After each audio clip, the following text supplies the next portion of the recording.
Ladies and gentlemen, please welcome to the stage, Dave Ramsey.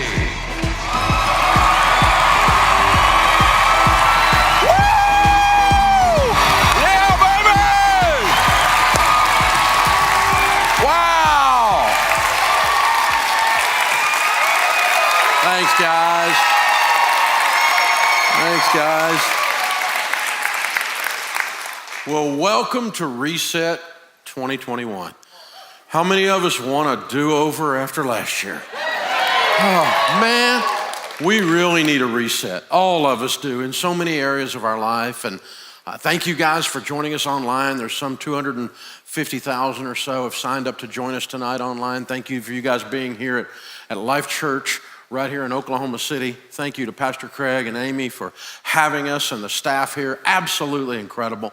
You're in for an incredible night. This is going to be a lot of fun. And we need it. We need a reset. We need a restart. We need this whiteboard. We need this New Year experience. All of us do. I do personally. And I'll tell you somebody else that did.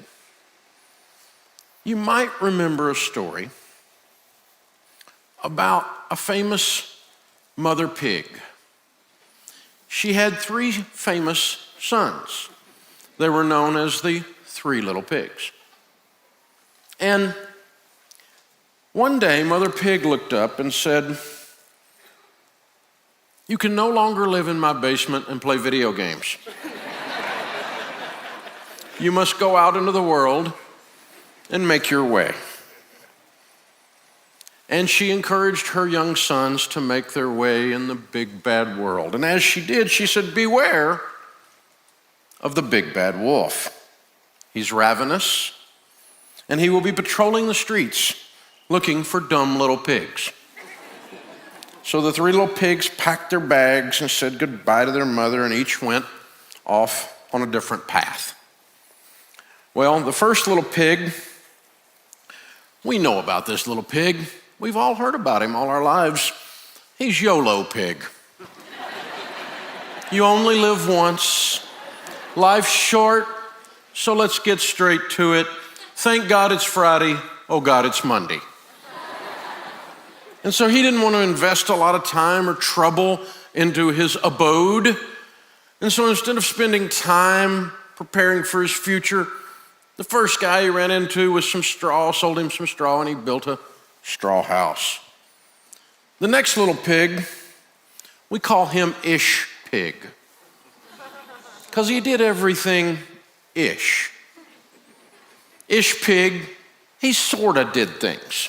And so he, a little more than a straw house, he wanted to invest a little more time and a little more trouble into his future. And he knew he should do these things, but it was a lot of trouble, and he would do it ish. And as we all know, ish is a wish. And he ran into a guy with some twigs, and he built his twig house. He knew he should invest himself in his future, but when all his broke little piggy friends told him it was normal to go into debt to buy a new truck and go to a fancy school and live in a neighborhood he couldn't afford, he listened to them. The third pig, Mr. Brick House. I'm going to live like no one else so that later I can live and give like no one else. There's a big bad wolf out there, and he invested effort and time and discipline and trouble into all aspects of his life, and he built the brick house. And any good child knows what happens next. The big bad wolf named Pandemic came along. He's named 2008 with a real estate bubble. He's named 911 with the towers being attacked. He's named Tornado. He's named Hurricane. The big bad wolf is named Forest Fires. And he came looking for little pigs to devour. And he came to YOLO Pig's house and he said, come out, come out. And the first little pig said, I've heard about you. My mom told you. I'm not coming out. You just want a pork sandwich. Not a chance, not by the hair of my chinny chin chin. And the wolf said, but I'll huff and I'll puff and I'll blow your house down. And he did. And he shut down schools and businesses. And he shut down an entire economy. And the little pig escaped barely and ran to his brother's house with the twigs. And the big bad wolf came to the twig house, and Ish Pig was there, and he said, come out, come out. And he said, oh no, not by the hair of my chinny chin chin. And he said, but I'll huff and I'll puff and I'll take your life away. And he said, no. And he huffed and he puffed and he blew his house down, and the two little pigs ran for their brother's house. They ran to the brick house. And he huffed and he puffed and he huffed and he puffed, and he was unable to blow the house down. And so he left and he went looking for more YOLO and Ish pigs, because the third pig had defeated the wolf. The wolf's coming. He's real. It's called life. Stuff happens. And we have to be ready. We got to be the third pig. And some of us have learned that a long time ago because we got our house blown down earlier. And so this time when it came around, we were ready. But this time when it came around, some others, it's more of your wake-up call this time. This is your time when you say, well, next time he comes, I'll be there where I need to be. Sometimes the big bad wolf came like he did this last year in 2020, and people had no money. They had no savings. They were in debt. They were up to their eyeballs in debt, and they needed to get out. They may have lost their jobs. It's been a really hard time for a lot of folks. The big bad wolf is real. But what we want to do is we want to reset and say, never again. We're going to be ready. Never again. We're going to be ready. Because see, when everything's going good, you can do stupid and get away with it. But as Warren Buffett says, when the tide goes out, you can tell who is skinny dipping. So you can still be the third pig. You can still get ready. I learned all this the hard way myself by going broke. I was in my 20s and the big bad wolf came along in the form of the bank getting sold to another bank, and they blew our house down, and it took 2.5 years to lose everything we owned, and we were so scared we couldn't breathe. I had brand new babies and a toddler and a marriage hanging on by a thread, and I didn't know what to do, and I started learning God's ways of handling money. Started applying them to our lives. And we started building a brick house. A house that works when times are good, and a house that works when times are bad. We started building a financial life that works when times are good and when times are bad. And so this year, I was in a different position personally, and a lot of people who have followed those same principles were in a different position when the big bad wolf came. And he huffed and he puffed and his house didn't fall down. You can learn to be the third pig. It's a learned skill, and that's what we're doing tonight. You can be in control of your financial situation. You can build this brick by brick. You could go to Ramsey Plus and take a free trial. That's a brick. You could pack your lunch instead of going through the drive-thru. That's $9. That's a brick. You could sell the old couch that's in the garage to somebody. Put the cash towards your emergency fund. That's a brick. You could cut up your credit card and close it and pay it off. That's 2 bricks. You could pay off another credit card and cut it up. That's 2 more bricks. You could even someday have a whole bunch of bricks and pay off your mortgage. I mean, you could put yourself in a position where when this stuff comes at you, you're in a different place. You've changed your family tree. There's not a single magic brick and there's not a single magic pill. This is a change in the way we view our lives and what we value. Are we going to be YOLO? Are we going to be Ish? Or are we going to win? And tonight's the night we learn to reset. So you're going to hear us talk a lot about Ramsey Plus, and we want to come alongside you daily in Ramsey Plus. We want to come alongside you weekly over the next 90 days and show you exactly what to do to begin to build your brick house, to begin to put a life in place that is not as vulnerable and takes advantage of good times as well. This year can be different regardless of what wolves are out there. I don't know what 2021 is going to hold. It already has started weird. But I'm getting old, and I've seen a lot of these storms. And I've watched the last half of my life of them from a brick house. The first half of my life I spent getting blown around because I wasn't ready. And it's a different world when you get yourself and your family ready. And that's what we want for you. We want you to have hope. We want you to win. We want you to look at your kids and know that they have a future because of the actions you took. We want you to look and be able to reach across the aisle and help somebody who's struggling because of the actions you took and the position you put yourselves in.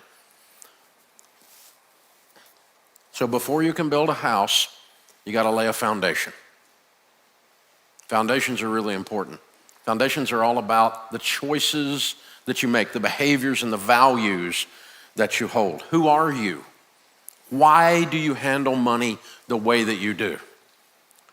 Rachel Cruz, Ramsey personality, #1 best-selling author 2 times and probably now 3, had a new book come out this week called Know Yourself, Know Your Money.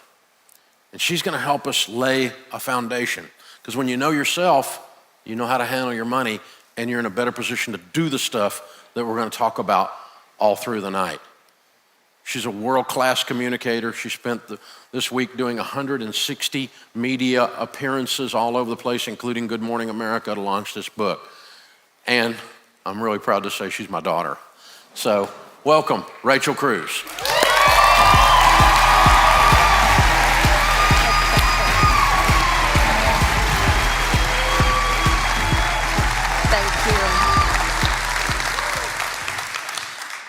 Well, after 10 years of traveling the country, speaking about this topic, doing podcasts, and writing books, I have realized that money, yes, money is very tactical, but money is also extremely emotional. And so I'll hear people say, well, if I can just make this much a year, I'll be okay. Or if I just had this much in savings, all my problems would go away. And the truth is, when that's where your hope lies day in and day out, in that emotion, the finish line always moves.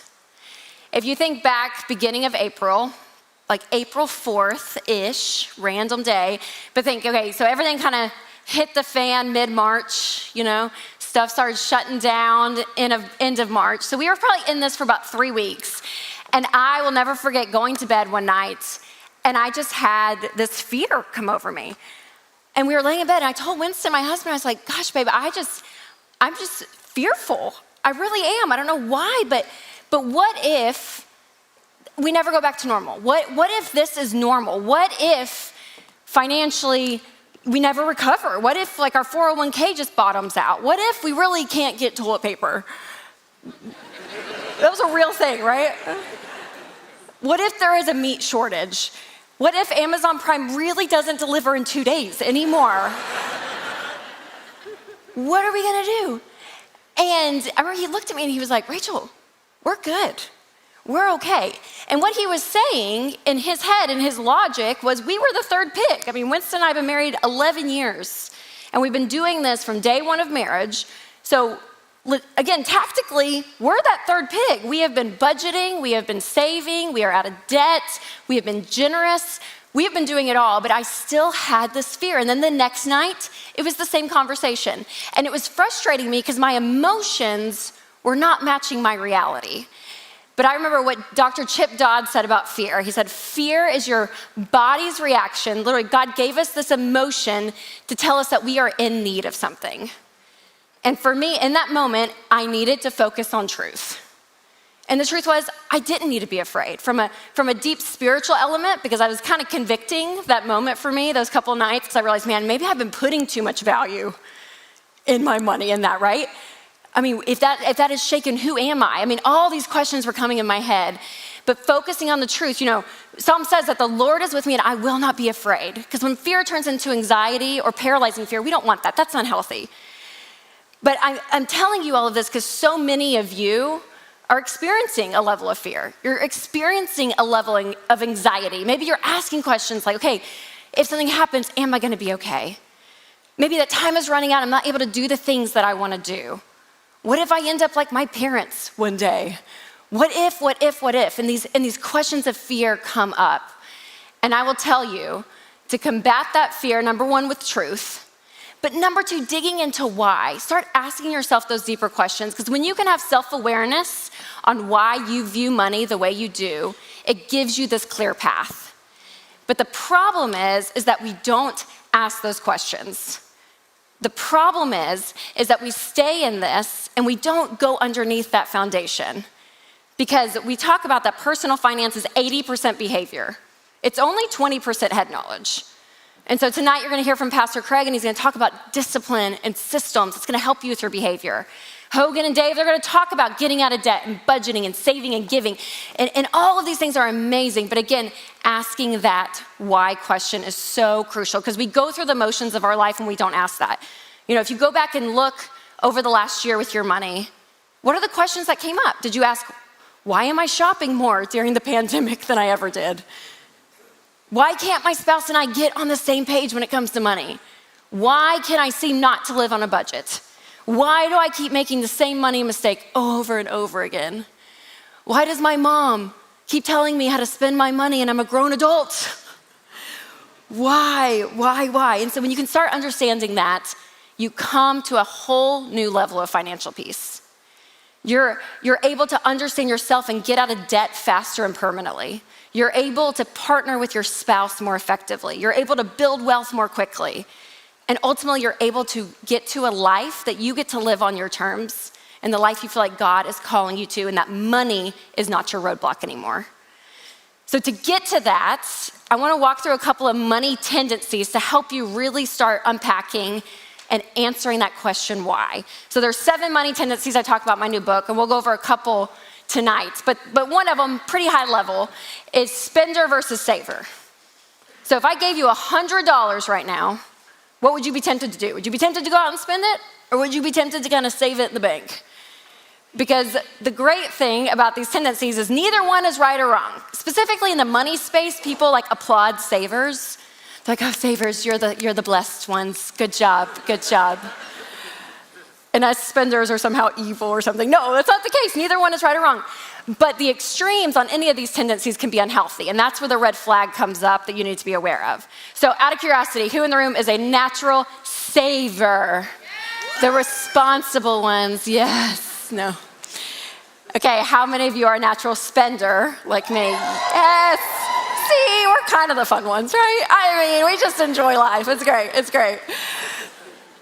But again, watching out for these red flags. So an extreme for savers, the extreme unhealthy side is that you can hold money so tight and you can have an unhealthy relationship with it because it becomes your security full out.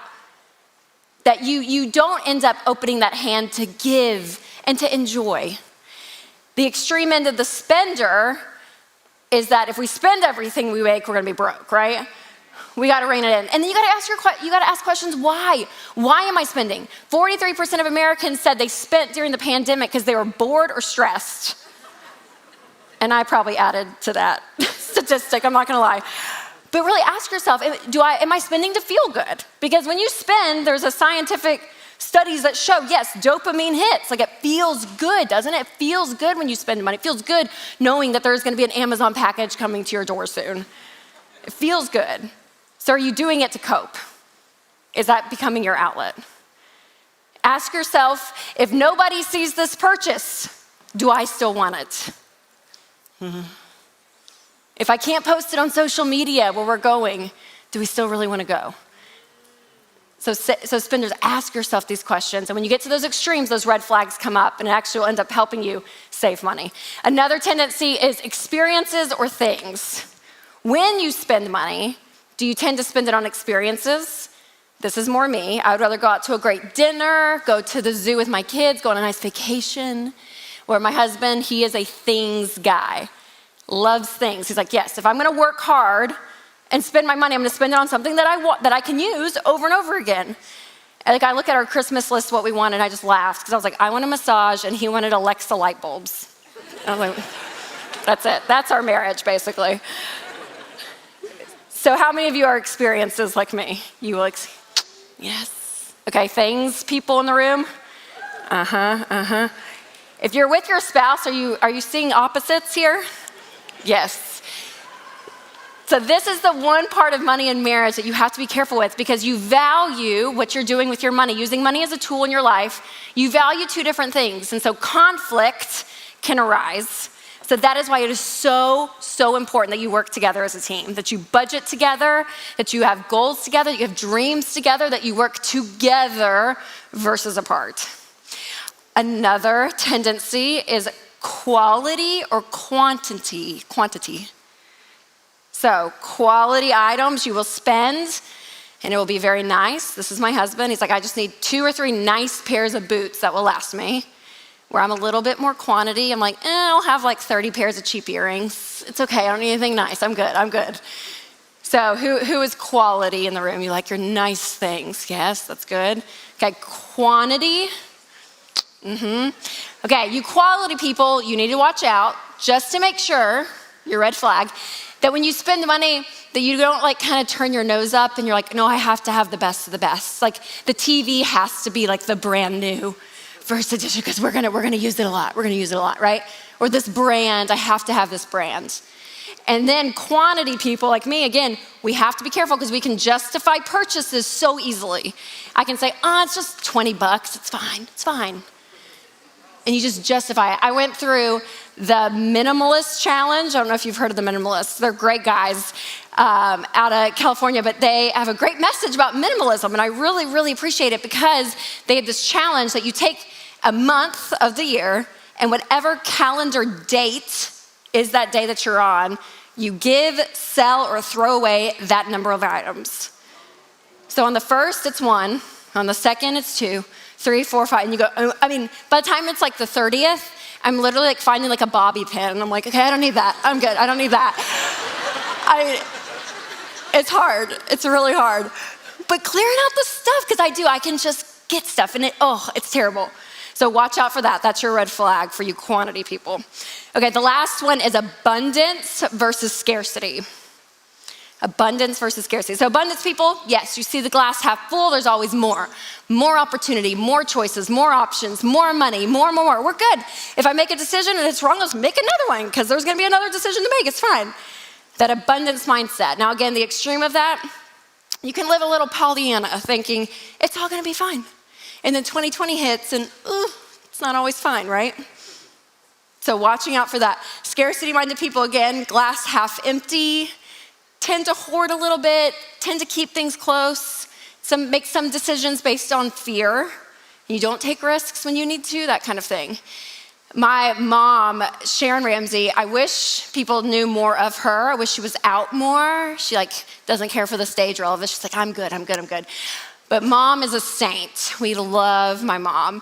And my mom grew up on a farm. She's just she's awesome. But mom, self-admittedly, leans on the scarcity side of the scale. If you open up her fridge, she has leftovers from the past 3 nights. And always when we leave mom and dad's house, she's trying to give me 3-day-old green beans. She's like, just take it home. I'm like, Mom, I'm good. I'm really good. But she's always a saver. She always finds ways. Okay, that's just her natural bent. It is.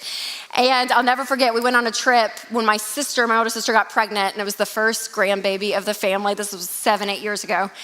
And we took a girls' weekend trip away, and mom and dad treated us, which was very kind, me and my sister. So we walked into the hotel, and it was my mom, my sister, and me.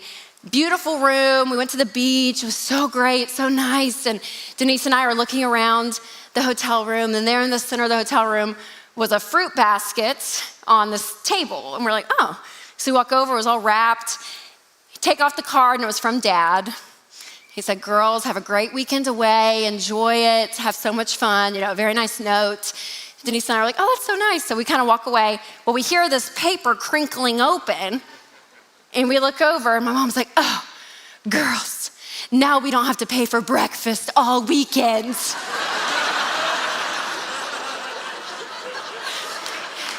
Who wants the kiwi?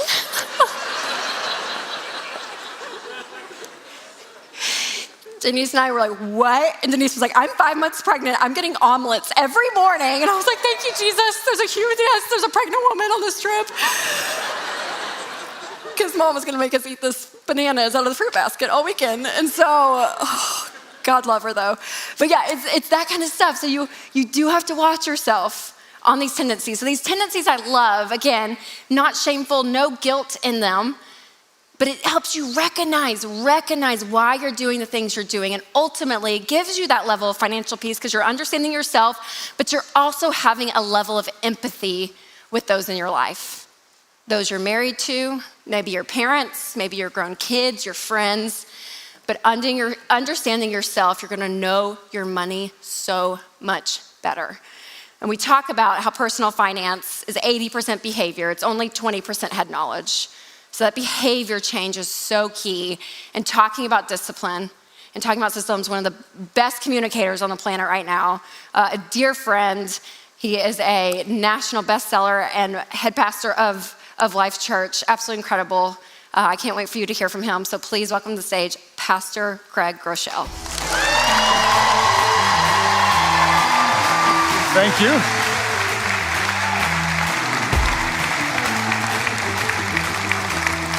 Well, how good is it to be together? And welcome all over the world online. How many of you want something different for this year? Want something different? You want something better, ready for a little reset? What's interesting when you look around, almost everybody wants similar things when you look at the major things in life. Think about it. Almost everybody you know wants something similar, but the results are really, really different. For example, if it comes to a marriage, if you do get married, chances are you want a good marriage. How many of you would like a good marriage? You want a good marriage? I don't know anybody who says, I want to fight all the time, right? My goal is to get a VPO filed against me in 2 years or less. I hope to be divorced 4 times by the time I'm 38. Nobody says that.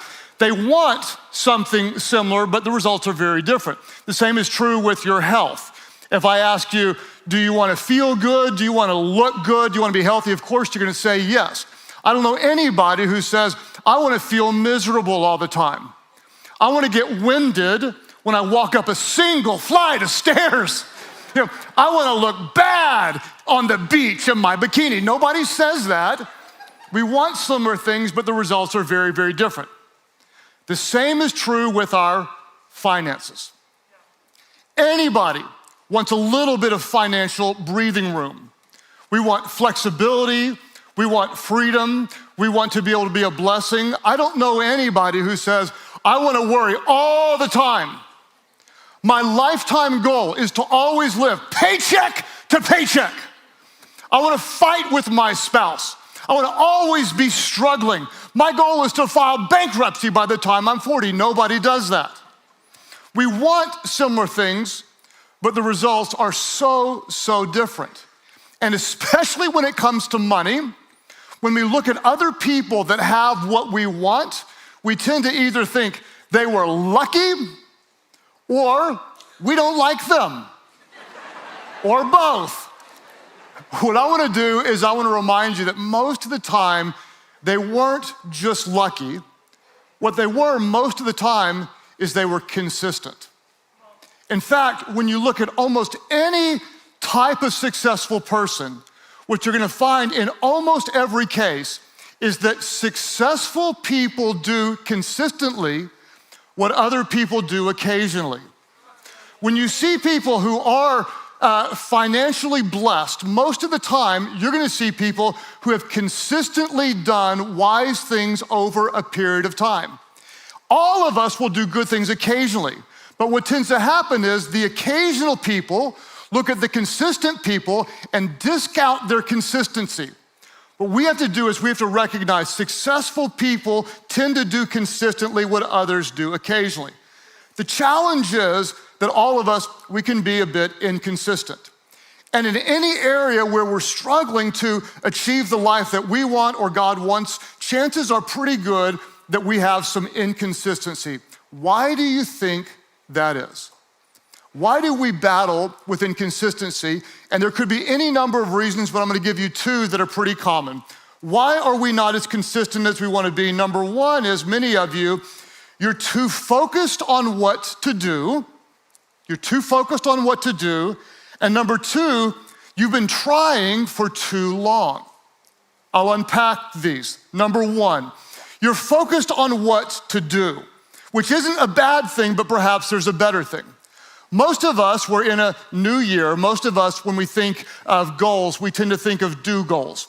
What do you want to do? Here's my do goal. Here's what I want to do in the upcoming year, which isn't bad, but I would suggest to you something different. Instead of starting with do, I'm going to suggest who before do. Somebody say that. We're going to suggest who before do. While most people will ask, what am I going to do? I'm going to suggest you start with identity and instead ask, who do I want to become? There's a big difference. It's not just focusing on actions, but we're going to start with identity because identity tends to drive actions. If we're talking financially, instead of just saying, here's what I want to do, I want to pay off debt. That's not a bad thing, but that's just a do. Let's start with identity and ask, who do we want to become? And I don't know about you, but I want to be debt-free. I want to be irrationally generous. I want to be in control of my money rather than having my debt controlling and strangling me. Before we start with just the do, let's take a step back and talk about identity. Who do you want to become? Or even better yet, who does God want me to become? We're going to start with the who before the do because identity shapes actions. In other words, when you know who you are, you'll know what to do. Why is it that we're often inconsistent? For some of us, we're too focused on the do, and what I want to do is I want to talk and focus more about the who. We'll come back to this thought in a bit. Why are we inconsistent? Number one, we're too focused on the do. Number two is many of you, you've been trying too hard. You've been trying for too long. And when you think about it, in most of the important areas of life, what do we tend to do? We tend to try to do better, right? If your marriage is struggling, a lot of times you try to have a better marriage. I'm trying to be nice. Or if you're a person of faith, sometimes you'll try to start praying, or you may try to stop cussing, or you may try to be nice, or try not to yell at your kids, or you try to stop spending more than you make. The problem is for some of you is you've just been trying for too long. What I want to encourage you to do is this, to stop trying and start training. Because there's a really, really big difference. I want to encourage you to stop trying and start training. Because trying never achieves consistent results. Training achieves consistent results. We'll talk for just a minute about the difference between trying and training. I want you to think about this. If you're ever just trying to do something, I'm trying to lose weight, I'm trying to do a budget, I'm trying whatever. If you're trying, that generally is this. To try is an attempt to change with minimal commitment, right? It's kind of like a half-hearted attempt. Well, I'm trying to get out of debt. I'm trying to do a budget. I'm trying to control my spending. But when you're trying, honestly, when I'm trying, I've got plenty of room to fail. There's almost like a built-in safety net to my language. It's not a full commitment. I'm trying, but I'm not fully bought in. When I'm trying, it's an attempt to change with minimal commitment. But to train is different. What is training? To train is a wholehearted commitment to achieve a specific result. And you know the difference. Because if you show up and you're just trying, you're kind of hoping for a good result. But if instead you show up and you're in training, you've got a plan. You got a strategy. If you're training in your finances, you come up with a budget. Every dollar's got a name. You got some gazelle intensity. You got the eye of the tiger. You got Rocky 1, Rocky 2, Rocky 3, Rocky 4, Rocky 5 music playing, or Cobra Kai season 3, whatever it is. You're coming to play. You're not showing up trying to win, you're training to win, and there's a vast difference in your mindset. When you're trying, you give up if it's too difficult. You give up if you don't feel like it. But when you're training, you don't act according to your feelings, you act according to commitment. There's a different mindset when you're training. Can you guys handle some Bible? Is that okay? I'm the preacher in the house, so you gotta bring some Bible if you're the preacher. 1 Corinthians chapter 9, the Apostle Paul was talking to the Corinthians, and they would have known about the Olympic Games that had gone on for a long time, or locally, they had what was known as the Isthmian Games. It was a big competitive environment with wrestling and boxing and races and actually poetry, which is no joke. So that's kind of funny. So if you're a poet, you're a jock and you didn't know it. You're a poet and you didn't know, you're a jock and you didn't know it.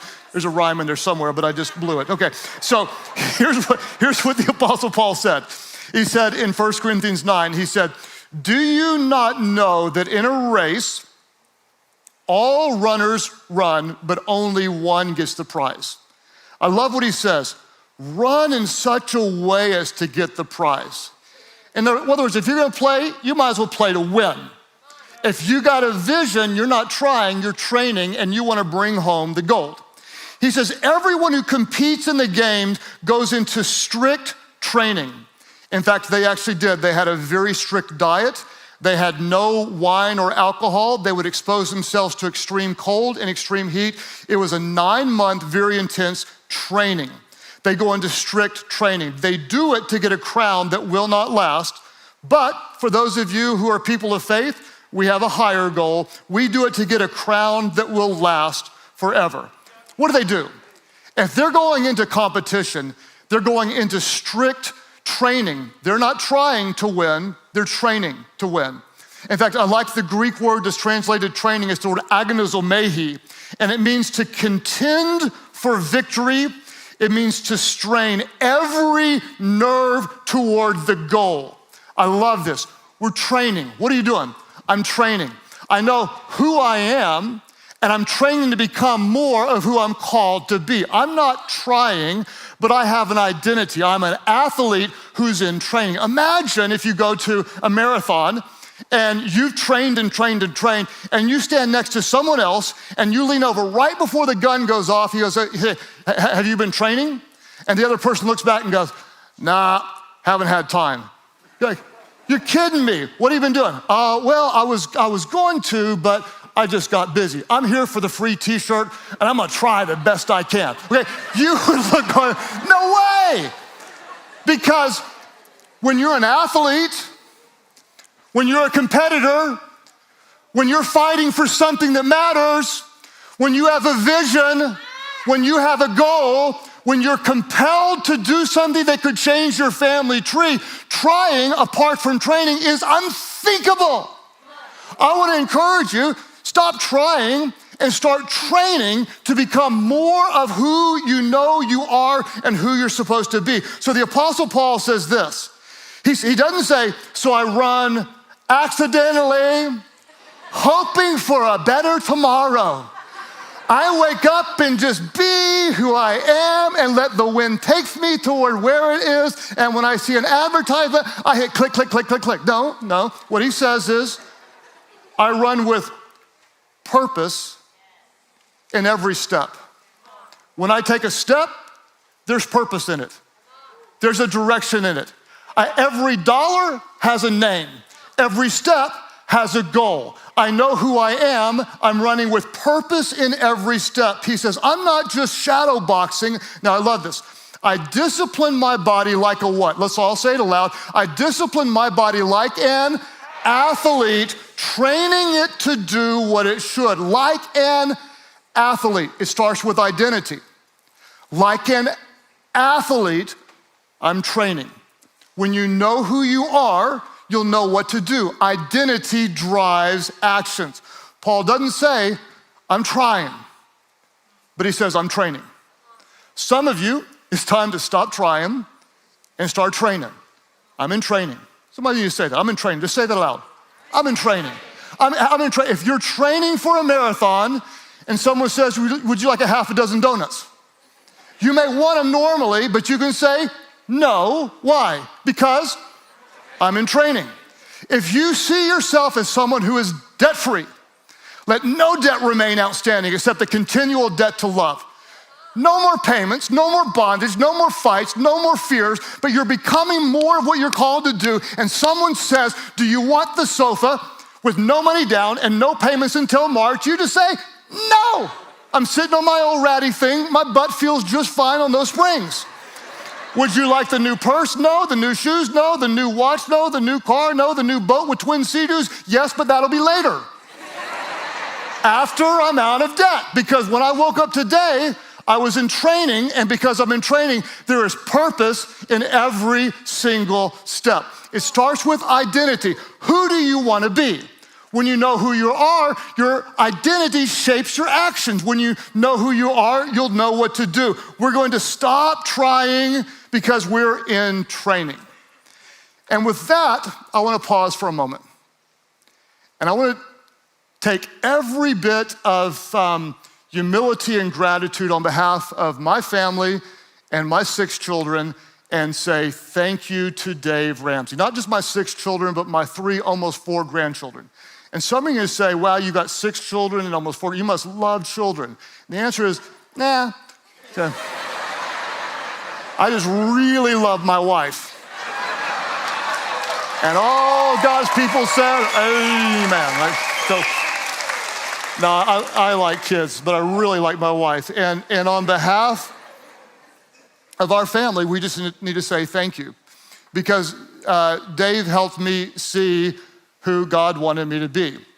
And the year was probably 1993, and Amy and I had been married for 2 years, and we were driving down the road in a Christian car. We were in a 1989 Honda Accord. And all the disciples gathered in one, see what I did there, okay? And we were in our little Christian car, and we turned on this radio station, and we heard this wild man. I mean, passionate and yelling, and I could feel sweat flinging through the radio waves. And he was telling you, debt's dumb. And then debt and being free is great. And I remember him saying, if you'll just get weird, if you'll live like no one else, one day you can live and give like no one else. And we just felt something resonate in our spirits. And so in our early 20s, before we had too many years of dumb, we started undumb and dumb and started consistently making weird decisions. My older kids looked back and said, Dad, we had no idea why our Christmas presents never came in boxes. And many of the pieces were not there. It was all garage sale. I was preaching away in clothes that didn't fit with the best money you could get at secondhand clothing store year over year over year. We were back in the day where we did the envelope budgeting system. Dave taught us that. Now you can do it on your computer. So if you don't know what an envelope is, you can ask your grandma or Google it, but we used to put our money in envelopes, and this was grocery money, and this was entertainment money, and this was emergency fund money, and little by little by little by little by little, we took a journey with purpose in every step because we knew who we were called to be. We knew who we wanted to become. So listen to me, we weren't trying to get out of debt, we were in training. There was purpose in every step. And we had a little house that was about valued at maybe $70,000, but on a $24,000 income in just a few years of time, by the age of 27, we paid off every single piece of debt, including our house, at the age of 27. With gazelle intensity and with purpose in every single step. So I want to say to Dave, thank you for helping us become who we're supposed to become. And I just want to take a moment and review. Let's talk about who before do. Who do you want to become? That's the first question. Who do you want to become? Who do you want to become? We aren't trying, we're training. And then you're going to ask yourself, how are you going to train to become that person? Who do you want to become? Let's just name it. And how are you going to train to become that person? Because we know that successful people do consistently what other people do occasionally. And I believe with all my heart it's time for a reset. No more bondage, no more fear, no more anxiety about finances. We're going to dig in and say, we're not trying, we're training, and we're going to live like no one else so one day we can live and give like no one else. It is my pleasure now to introduce to you financial expert, best-selling author of The Everyday Millionaire, the biggest man in the house, who is now my training partner in jiu-jitsu for real. Please welcome Chris Hogan.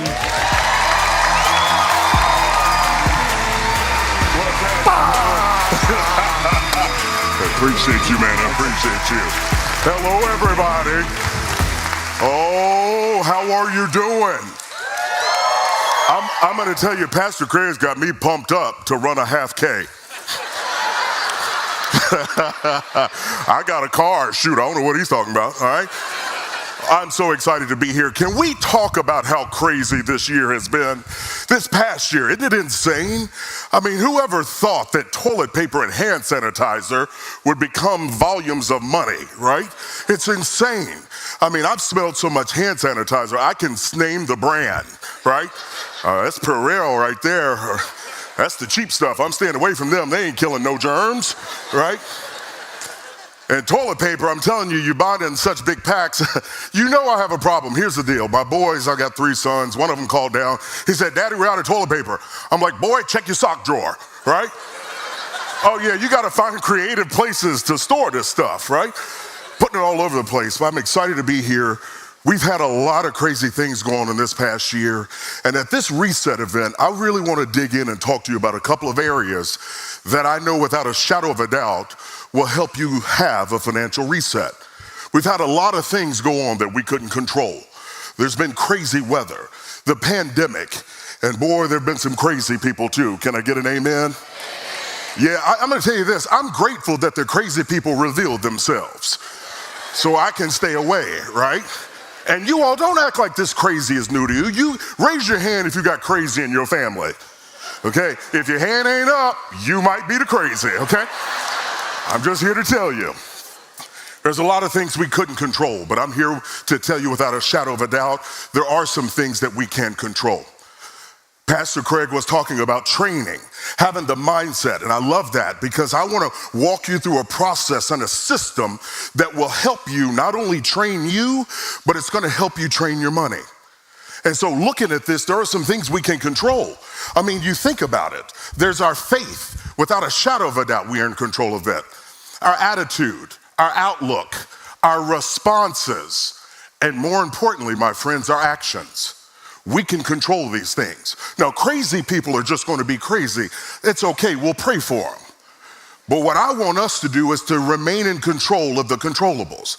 I've talked about a lot on this on my show, The Chris Hogan Show. Like, yeah, we can't get caught up in what other people are doing. Let's be sure to be aware. We can't worry about what's happening in the government because we all know they're not going to save the day. See, we have to take care of our house. And when we take care of these things, we remain in control. And so one of the actions that I want to dig in with you tonight and talk about is the action of taking control of our money. I want to talk about budgeting. Now, I know typically when I say that word, people start twitching. They're like, oh, Hogan, those are handcuffs. No, literally, I'm going to show you as you walk through this process, when you learn to budget, you're going to give yourself a raise. You're going to give yourself an understanding of exactly what's going on. And I think it's important for us to do that. And if we're talking about training, I mean, listen to me, this money stuff, it's not going to happen overnight, but you've got to train yourself to learn. And as Pastor Craig was talking about, train to become, don't just try. And this is the year, I think, the perfect time for us to get more intentional with the doing and less talking about trying. We can do this, and it's going to take some discipline. It's going to take some time. But I'm going to tell you this. I've got 3 boys, and when they were younger, they were 6, 5, and 4. First and foremost, don't do that, okay? No, I'm just here to tell you, give yourself some space, okay? Don't do that. But when they were young, we used to huddle up. I'd huddle up with them. I'm a former linebacker. I know y'all see me up here in my skinny jeans and think, y'all laughed in my face. I mean, I played football back in the day, so I'm used to being like this. This is a linebacker position. And so the boys, we would huddle up before we went into the restaurants because I needed them to understand a few things, right? You got kids, y'all know, and so you huddle up, and I was like, all right, boys, listen. You've been in a restaurant before, okay? We're going in here to eat the food. We don't throw the food, we don't yell, and we go through. And my middle child is wired like me. He's my mini-me. He'd say, Daddy, can I do it? I'd say, all right, son, go ahead. He'd put his hand, he'd say, 1, 2, 3, break. And then we'd go in the restaurant. And my boys would act like they'd been there before. Now, what's funny is when they're that age and they saw other kids misbehaving, they'd say, Daddy, look at that little boy over there acting a fool. Which cracked me up, right? But what's funny is my mini-me, he's the one, he'd say, Daddy, look at that little boy acting like a fool. Then he'd go like this, right? We huddle up. We got to set expectations, lay the groundwork, lay down the rules and the guidelines so we know what's going on so everybody can have a good time. I'm talking about huddling up like that with my kids, but I want you to do that with your money. I literally want you and your spouse to huddle up before the month begins and begin to talk about what's coming in, what's going out, what do we got to do? And I'm going to tell you that huddle up changes the game because your spouse shouldn't be your opponent. It needs to be your best teammate. And what we have to do is work hard for that.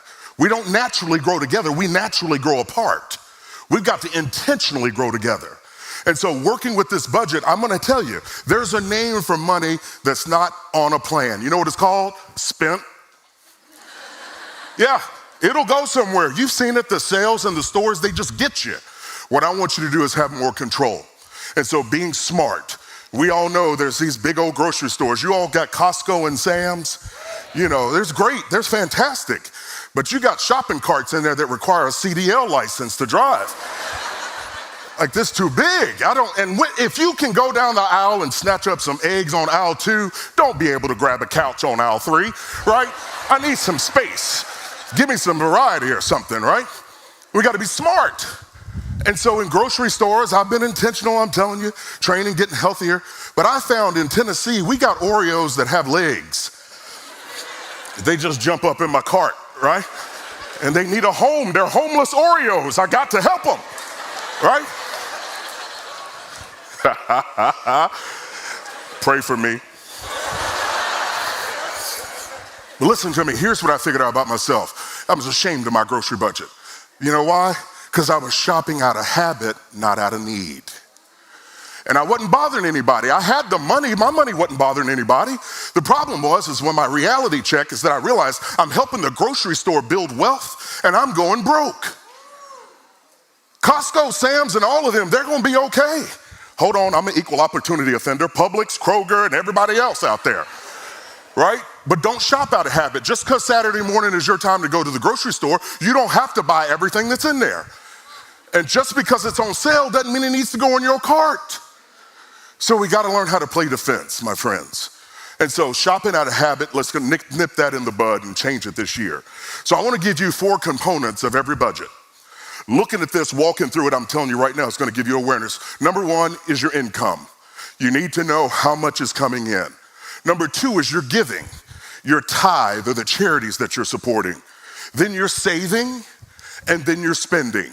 These 4 areas are things that you can have control over. And remember, we are training, so we're gonna be intentional with it. You can do this. And so setting spending limits on certain things will give you boundaries. And I'm gonna tell you something, I brought out something. I've been talking about these grocery stores, they give out samples. Honey, don't even get happy, okay? I'm on a budget, you not getting this, okay? But how many of y'all have kids? Raise your hands. Okay, how many have 2 or more? 3 or more? Oh, y'all fertile, okay. Don't you wish your kids would behave?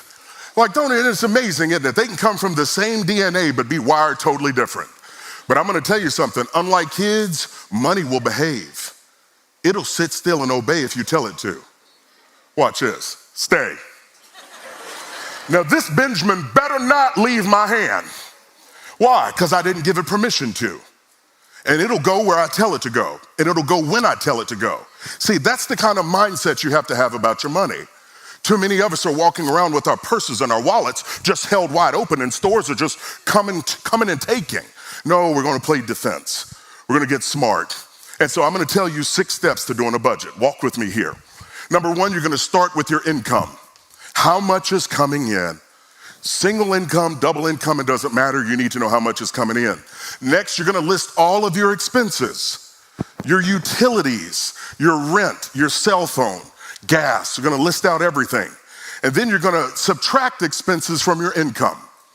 Okay, so you know exactly where you stand. And then once you do that, you're gonna track your expenses. You're gonna make sure, hey, are we staying on target? Are we being smart about some things? And then finally, be flexible. Now, being flexible is important because you're gonna have to learn how to turn some things off so you can turn some other things on. Meaning, hey, you know what? This is all we allotted for eating out. We're gonna shut that down. Like, you gotta be smart about that. Back in the day, I used the envelopes. And the envelope system was a game changer for me because when the money was gone out of the envelope, that meant there was no more doing that thing. And my boys love to go to eat out after church, and they're like, Dad, can we go out to eat? I was like, hold on, let me check the envelope. And the envelope, when I opened it up, air and moths came out, right? Nothing in there. I was like, yep, well, we're going to a new restaurant. They're like, what's the name of it? I was like, Mi Casa. And they were happy for about 60 seconds. And they've been taking Spanish. They're like, wait a minute, me and casa, that's house. Oh, Dad. I was like, yep, that's where we're going. And what they did was help them to understand that if there's no money, then there's no doing. And if a child can understand that, as adults, we have to be able to, right? We've got to be able to tell ourselves no. And so I want to take you through an example of a budget. And I talk about this, but I want you all to understand. As a part of Ramsey Plus, you're gonna get Every Dollar, which is the best budgeting tool on the planet. Remember, we're training and having discipline, so you're gonna have to learn how to do this budget. But inside of Ramsey Plus, you all are gonna get this and have an opportunity to really plug in and learn. So I wanna show you an example budget real quick. Now calm down, I'm not gonna nerd out too much on you, but we gotta see this so we can put it into action. So let's start with income. Let's say it's $3,500 is how much is coming in. Then we said we were gonna list all expenses, so let's list them out. You've got your giving. That's at the top because that should be a priority.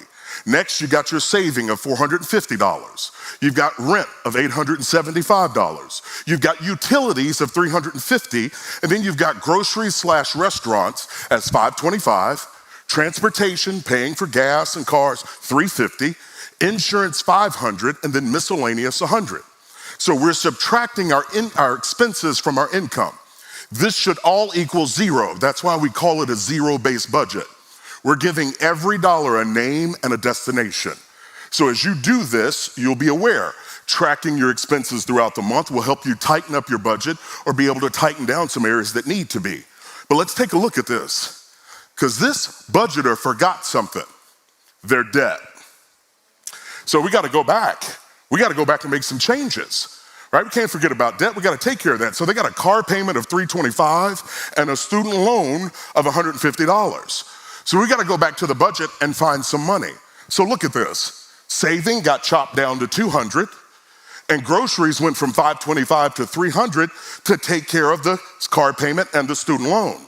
See, this is the kind of fluidity, the reality, the living, breathing thing that the budget is, that you have the ability to make changes and updates. And that's what I want you to hear. Too many people try the budget for a little while and they get frustrated and irritated. Or they try it for a few minutes and decide to give up. No more try, let's do. And so looking at this, it'll allow you to put it into place. And so sticking to a budget is gonna take about 3 months, you all. 3 months before you get it down pat. But hear me, this budgeting skill is a skill that's gonna follow you through the rest of your financial life. It's gonna set you up to live your dreams. It's gonna set you up to be more generous with people and charities and things that you believe in more than you ever thought possible. So it is something that's imperative that you have to do. And so looking at this, I wanna share with you a few things because the food item was my stupid area. I told you guys, I confessed that to you already. But I wanna give you a few things, 3 things you can do with the food budget that'll help you win. Number 1, make a grocery list, okay? Open up, some of y'all have that can of wax beans or pork and beans that have moved with you 3 times, okay? The label's so tired, it's falling off. Look, eat that stuff.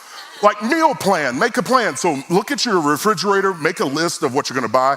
Here's the kicker, and this is the one I tell myself. Stick to the list. If it's not on the list, don't buy it. I don't care about the sale sign. Don't look.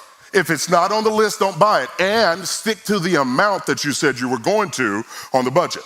Okay, so for groceries, don't you buy that $5 can of corn. Yeah, $2 can, corn is fine, okay? Be smart, but stick to your dollar amount. And what I did, the game changer for me, I went in with cash. This is where I took back my financial future. I set up how much I was gonna spend, I made a list, and I went in with cash. That meant I couldn't overbuy. I couldn't overspend. No, I didn't want to be that person at the counter looking like Boo Boo the Fool because I can't pay for the stuff, right? Oh no, I was focused. Look, I had my phone and my little calculators before phones. I had my calculator and I was adding it up, bumped into a friend, messed around and hit reset on the calculator. Oh. And my first thought was, oh, I'll just use the debit card. I ain't got it. I left it at home. I brought $150 cash. This was my big boy moment. What'd I do? Do you go up to the counter and hope and pray? Baby Jesus wasn't gonna show up there. What did I do? I put everything back and started over. It was my grow up moment. I'll never forget that Saturday at 10:35 a.m. No, because the starting over, what did I do? I made a declaration. This is what I'm going to do. I'm doing this and I can. And starting over, and I checked out at $140.59, and you'd have thought I'd hit the Powerball when I walked out of there. Because it was one of those things where I knew I could do this, I just had to break the habits. And so I'm just telling you because I want you to have that moment. I want you to have that moment where you take that stand, where you only shop and buy the things on the list, or you only spend what you said you were gonna spend. And I'm telling you, I want you and your spouse to celebrate that because that's a start point. All right, looking at this, you gotta be smart. Being intentional, you have to make budgeting a habit. I did the largest study we did, Ramsey Solutions, the largest study of millionaires that's ever been done for my book, Everyday Millionaires. We talked to over 10,000 of them. But get this statistic, 93% of the millionaires say that they stick to the budgets they make. So it's not an accident. And I'm not talking about you doing this just for fun or just a declaration. What I'm saying is I want you to build that muscle, to build that habit to where you are in control. Budgeting will give you peace of mind and it'll help you relax more than you've ever known. Now, let me shift to the next topic, savings. Savings, what we have seen, the personal savings rate in the United States, look at this. It spiked back in April because that was at the height of the pandemic. For over 25 years, Ramsey Solutions has been talking about having an emergency fund. It's important to have an emergency fund. It's important, it's important, it's important. We have never had more brand validation than ever before than last year. People all of a sudden were like, you know about that emergency fund? That's a good idea. And I'm like this, Inside I'm like this, duh, come on. Look smart, but look at this. That's in April, 33.7%. Look where it is now. It's dropped back down to 13.6. See, we've normalized again, okay? We've forgotten, and it's amazing how fast we can get amnesia. And amnesia is part of being stupid. And what we have to do is stop that. We gotta look and go, no. No, it is important to have an emergency fund, so what we have to do is learn how to save. But hear me, saving can't be accidental, it needs to be intentional. Okay, it has to be intentional that you're looking at this and going, no, we gotta be smart. Back to my study, 97% of millionaires believe that they control their own destiny. It means they're not trying, they're doing. And so in looking at this with budgeting and talking about saving, don't try, I want you to do. You see, when you pile a big pile of cash up, what happens is when you have an emergency, it's just a simple inconvenience. You don't have to run to the bank, you don't have to pick up the phone to call anybody. You've set aside a cushion to protect you, and it's imperative. Budgeting will help you take care of the necessities. Saving will prepare you for an emergency. And so the goal is to attack debt and then build up a serious, fully funded emergency fund of 3 to 6 months of expenses. See, this is that thing we're talking about to be able to save and protect you. Now hear me, we wanna save for 3 reasons. Purchases and spending, okay? A little lady came up to me. I was on book tour in Denver years ago for my first book, Retire Inspired, and she had on flip-flops. You know when somebody is walking with attitude with flip-flops because you can hear them popping awful fast, right? Little bitty woman, and I could hear it coming. She was like, pop, pop, pop, pop, pop, pop. And she rolled up on me. She was about this tall and had big attitude. She said, Christopher Hogan, you and Dave Ramsey, I have a problem with y'all. And I bent down and I said, oh, ain't you cute? And I started to pick her up, but that's a violation. You can't do that. I bent down, people. Don't look at me like that. And I said, oh, honey, what's wrong? She goes, y'all don't want nobody to have no stuff. And I just looked at her and I wanted to pat her on the head, but I didn't. I said, oh, baby, no. I want you to have nice stuff. Dave wants you to have nice stuff. We just don't want the stuff to have you. And when you have to work hard and leave the people you love, your family, to go work to pay for some stuff that don't count, that's a problem. And so I want you to pay cash for stuff. I want you to get in the habit of paying cash for small, medium, and large things. Like small things like birthday parties. I'll never forget, I was on a budget, was getting intentional with money, and my kids, every time I turned around, they were coming home with some kind of birthday party invitation. And that's, you buy a birthday gift for a kid, that's $20, $30. They were hitting the budget. And finally I told them, all three of them, I said, come here, sit down. I got the daddy tone, they knew something was wrong. I was like, listen, quit being so nice at school. I'm like, you get one friend, that's it.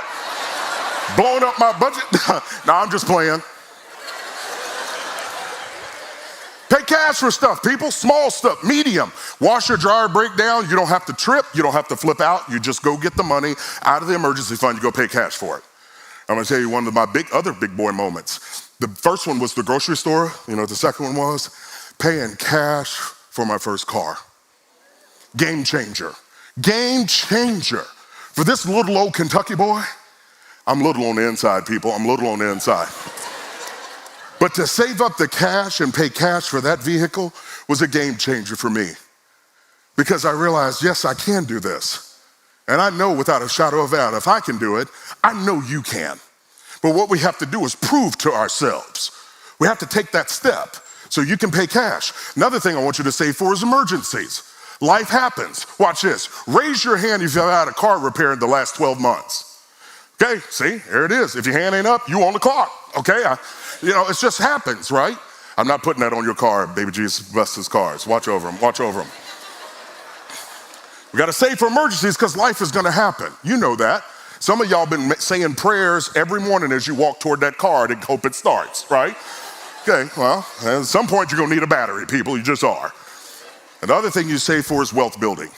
And this is an area I'm absolutely passionate about. I talk about it on the Chris Hogan Show with callers all the time because I know without a shadow of a doubt, if you don't save and invest for the future, you're not gonna have anything to spend. And those kids and grandkids that you love so much, the last thing you wanna do is be a burden for them. So it's imperative for us to take care of our financial future. So we save for purchases, we save for emergencies, and we save to build wealth. Now, these last several months, we've seen a lot of things happen that are outside of our control. But I want you to hear me with this. Budgeting will give you more control over your money than you ever imagined. You just have to begin to do it. Don't try. It will. The other thing is saving will give you more peace of mind than you ever thought possible. Because when you have that fully funded emergency fund and something breaks down, all you have to do is just get the money and fix it. You don't have to call family, you don't have to call a bank, and you don't have to sit in that loan office while somebody's judging you to see if you're worthy. See, it's time for us to take back control. It's time for you to start to believe in you and what you can do. But you need a system that will work. And Ramsey Plus is that system. These principles have changed my life. Okay, I've lived them. It changes things. It helps you to see things totally different, and it will give you more control. So no more wondering, no more guessing. What I want you to do is to be about doing. For you, the people you love, and also the things that you care about. This past year has been crazy, and we don't know what's coming in this year, but you and I do know who holds the future. Can I get an amen? And I can't be scared if I've got him in my corner. And I want you to have that mindset of understanding as you budget and as you save, it's you being a good steward of what you've been blessed with. Please don't do like I did years ago and say, when I start making more, I'll get more serious. I'm not gonna ask for a show of hands because there'll be too many that pop up. But I'm here to tell you, if you can't manage 40 well, why would he bless you and give you 50? Okay? If you can't start right where you are, why would he? Now, I'm not saying that he would withhold from you. What I'm saying is when you start to get intentional with the plan, you're gonna feel more in control. And that 40 can feel like 50 when you get more intentional because it's not an accident anymore. So I want you to believe. I know we all get that little sound in the back of our head that can tell us you can't do it or you shouldn't try. And I want you to mute that voice. It's time to play another track. It's time for you to find your hopes and dreams. You just have to give the effort. Have the discipline, be willing to stay focused, and most importantly, if you're married, work together. No more things in the middle of you. Get serious, get connected at the heart, and work. If you're newly single or single, find an accountability partner, somebody that loves you, believes in you, and wants you to be successful.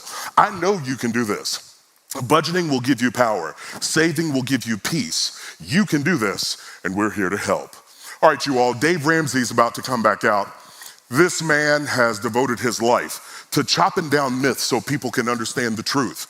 He's devoted his life to helping people to have a plan so they can have a path. And he's about to come out and tell you a couple more principles that will help you change the game. So without further ado, you all help me welcome back to the stage, Mr. Dave Ramsey. Appreciate you, brother, appreciate you. Yeah!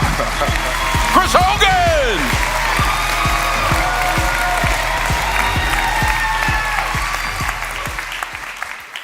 So who knew that tonight your reset was going to be that the third pig is in training? And he has an abundance or a scarcity mentality. We're just not sure about all this. The interesting thing for me, I'm a math nerd, and as I started studying these money things after I went broke and I said, I'm going to learn God's ways of handling money. I'm going to learn grandma's ways of handling money. I want to talk to old rich people. I had been young and rich. I didn't want his opinion. So I want to talk to old rich people, people that have what's known as wisdom, gray hair or no hair. I want to talk to people who have done it, not people who've got an opinion. I got to thinking about it. My finance professor in college is who taught me to go into debt. Use debt. It's a powerful tool. You can lift things with debt. And he was broke. What's wrong with this picture? A broke finance professor. It's like a shop teacher with missing fingers. So with my finance degree and all these letters and licenses after my name, there I sat broke. And I started studying these things almost 30 years ago. And I came to this mathematical insight. It'll blow your mind. Your most powerful wealth building tool is your income. And when you give it to someone else, you don't have it anymore. Wow. That was deep.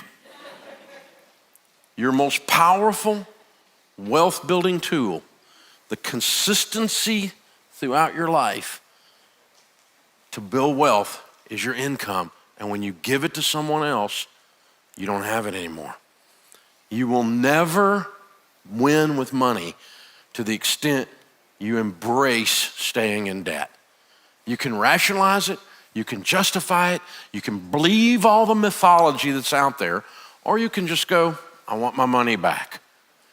You ever get something where you got ripped off and you go to the counter, I want to talk to the manager, I want my money back. That's the status you need to put yourself in.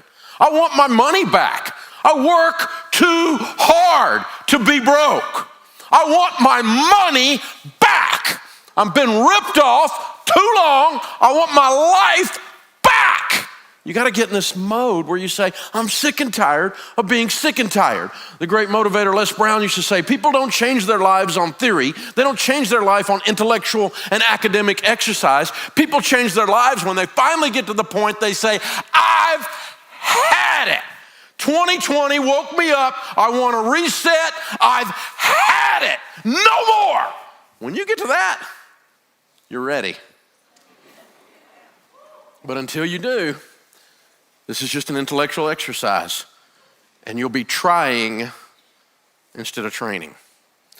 See, debt is a relatively new concept in America. You go back 75 years, it almost didn't exist. You go back 100 years, it hardly existed at all. There were no standardized mortgages. If you were in debt in a mortgage in the year 1910, people looked down on you like you had done something wrong, like you sinned. And then baby boomers come home from World War II, baby boom starts happening, and we standardize mortgages in the 50s and 60s, and then we standardize credit cards in the 70s, and then we standardize student loans in the 70s and 80s, and then we've standardized this idea that it's normal to be in debt, and oh, by the way, normal is broke and sucks, so who wants to be normal? We've normalized this stupidity. And here's the thing, you live in the most aggressively marketed to culture in the history of the world.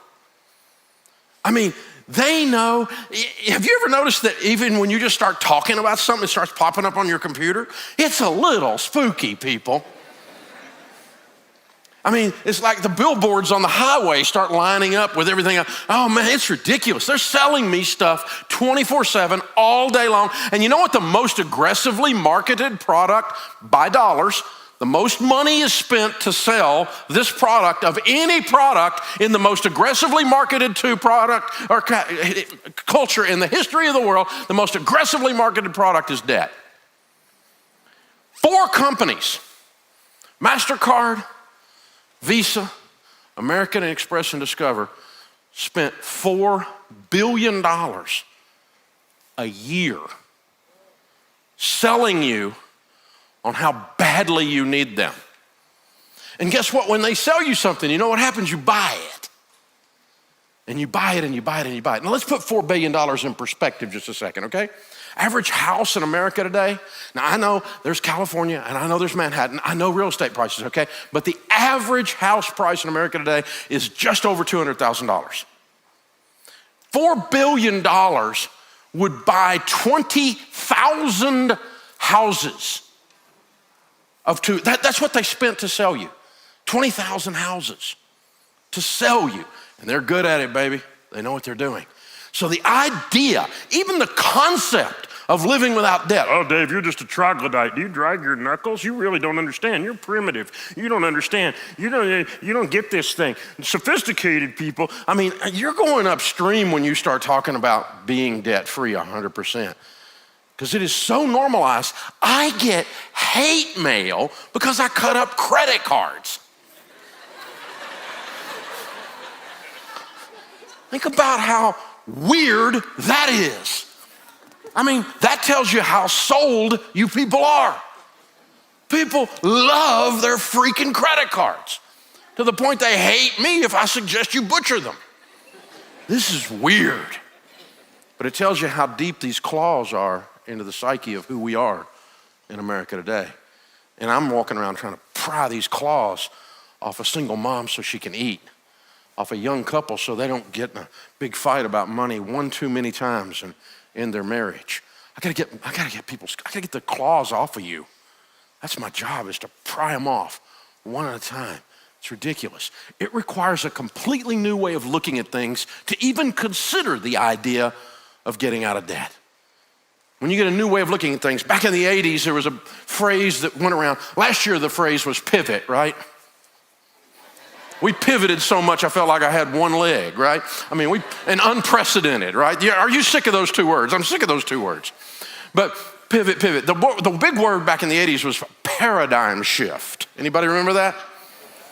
You need a paradigm shift. Well, your paradigm is just your set of glasses that you use to look at the world through. And so what that means is if you have a paradigm shift, you have a new way of looking at things. Have you ever, you know how you get a new way of looking at things? You learn something that you didn't know. Have you ever read, for instance, scripture in the Bible, any of you that are believers like me, and you read it, and 5 years later you read the exact same passage and it means something different to you? And all that is your paradigm, your way of looking at things, your position of seeing it is a different angle. That's all that means. And so you need a paradigm shift. So that's what we have to have about that. So just to show you how learning works, when you learn, you get a new way of looking at things. Here's a visual paradigm. Take a look at this one.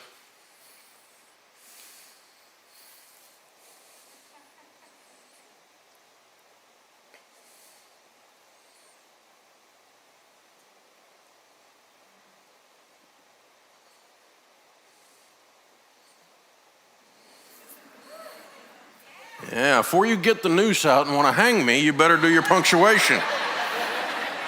Before you cancel old Dave, you better do your punctuation, right? Isn't it interesting that with no punctuation, you saw one or the other, and you read it with the wrong emphasis or the right emphasis? In case you didn't know, the last one is the correct one. But now that you've seen the punctuation in both of them, you'll never see that phrase again without remembering this. You've had a paradigm shift. Learning gives you a new way of seeing things. And that's what we're doing with the reset. Learning that being on a budget, learning that training with consistency versus trying is the way to do this. Learning that there's a spectrum between spender and saver and both are okay. Learning tonight gives you your reset. It sets you in a completely different place. Here's another paradigm shift. Look at this one careful. The rich rules over the poor, and the borrower is slave to the lender. Now, with several 100,000 people watching this all over the world, I'm well aware that some of you in this room and a lot of you watching probably aren't people of faith like I am. But I'm what's called an old-fashioned Christian, and that means I believe the Bible, and not only do I believe it as an act of faith and walking in it and walking with God now for 30 some odd years, but I also have seen it proven out to be true. See, I've seen this phrase, when you're not a slave anymore, you know what people do? They yell, "I'm debt free!"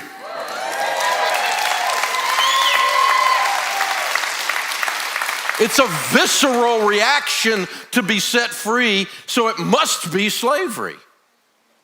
And by the way, if you don't have any money because you gave it all to someone else, you don't have any choices because you gave all your choices to someone else, because you spend like you're in Congress.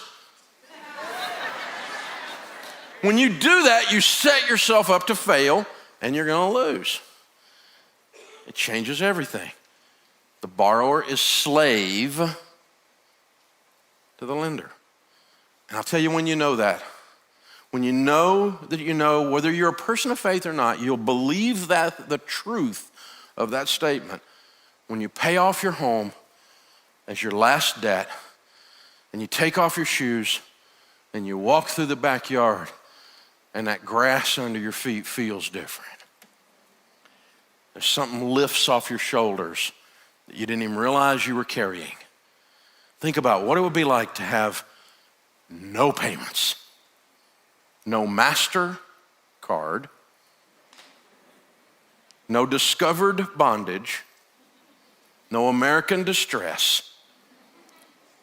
Sally Mae gets her eviction notice, and you own your house. Interesting thing, we've done detailed research at Ramsey Solutions, and we have found that 100% of the foreclosures occur on a home with a mortgage.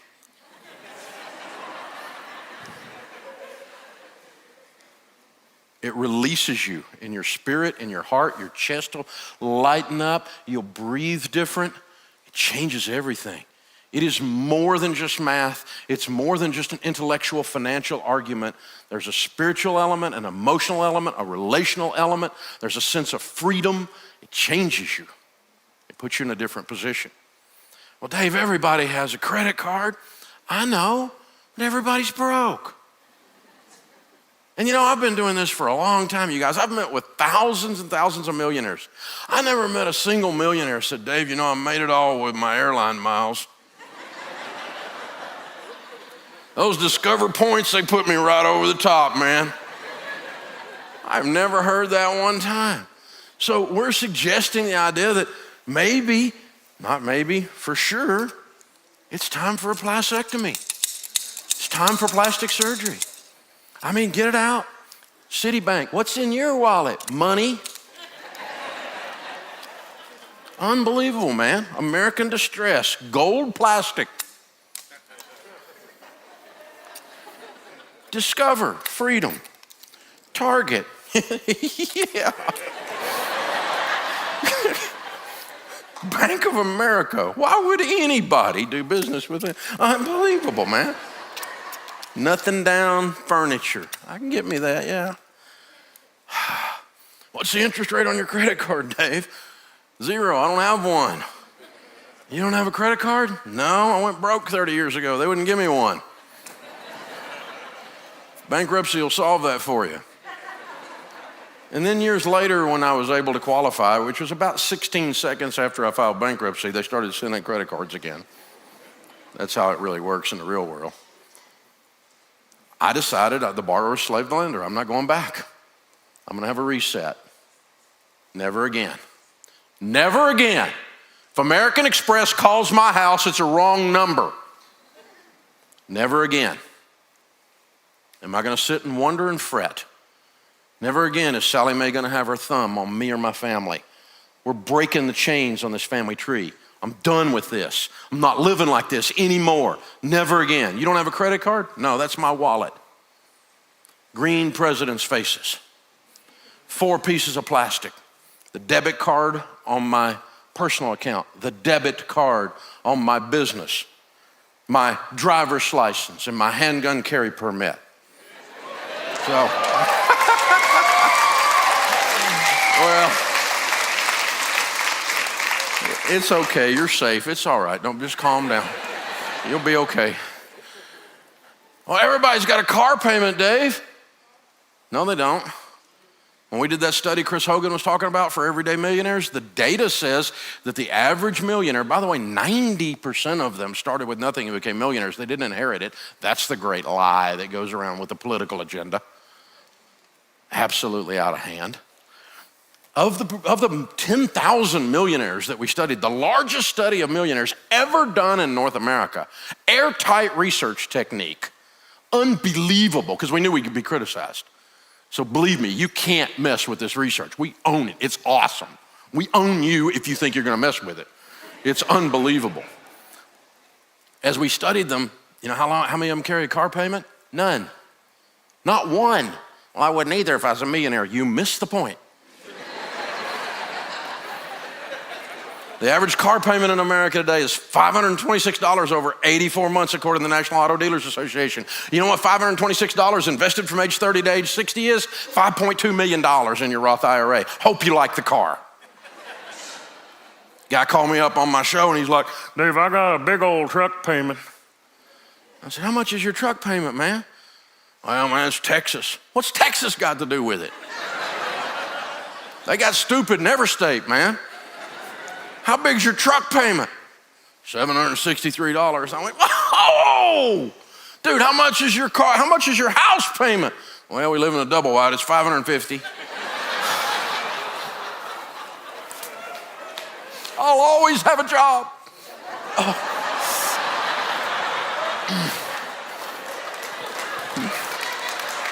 Wow. Man, me and Jenny Craig, we got a lot of work to do. I'm just saying, oh, wow.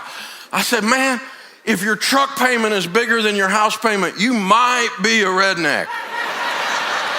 Wow.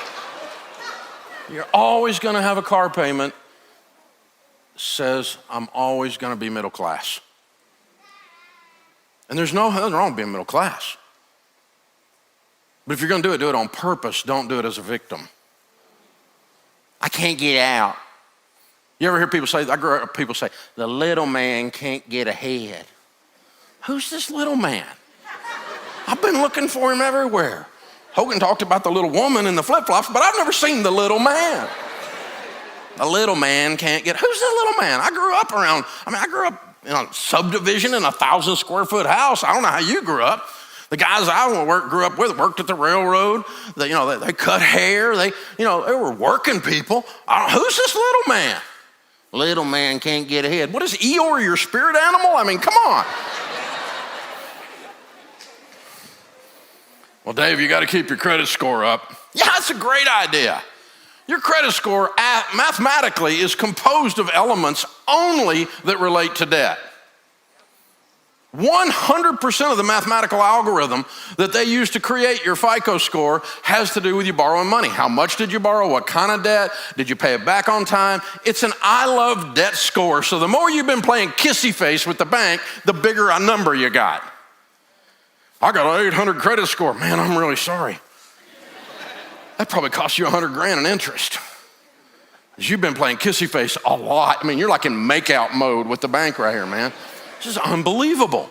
I worship at the altar of the great FICO. He brings me things.